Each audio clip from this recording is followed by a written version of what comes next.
What we love about it is that you got to build cameras anyways, right? You got to build them before you leave the studio so you make sure everything's working, all the settings are right. Because when you get there, it's too crazy. So every good AC builds their cameras before they leave for location. There you are, my beautiful. Okay. And normally you'd have to like build these, build them up, test them, tear them all down, and then build them back up when you get there. I've always been a huge fan of think tank, simplifying my life in the studio.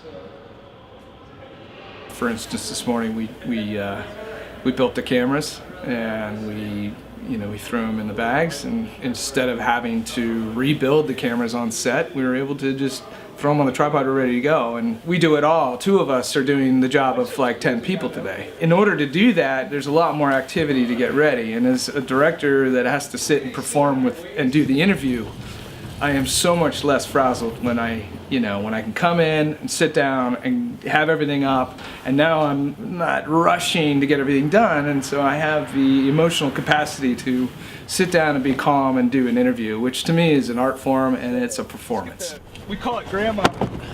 We call this Grandma. Let's get Grandma in the car. Alright, got it? Yeah, that's the handle on there. So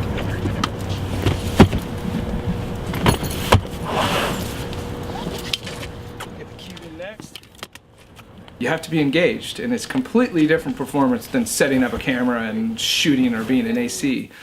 Directing and you're interviewing, it's a relationship and a psychological relationship, and you're there to try to draw as much out of it. And if I'm extremely harried and stressed because of the time it took and energy it took to set up our sets, I wouldn't perform well as a director or interviewer. To me, it's all about reducing work and reducing that anxiety and stress before you set up and you're ready to shoot. To me, that's what really makes this gear that we're investing in valuable to me. Anything with wheels on it is just helping me get to and fro. Most of my work these days is at UCSF, the hospital. So we're in a lot of hospital centers. So we've got to be moving from location to location to location. And that is the perfect place for these types of bags, because you're in and out and rolling, and you got to be small and you got to be respectful of people who are saving lives. We are guests in this house, and we've got to be tight, compact, and we got to be portable, and we got to be respectful of what's going on.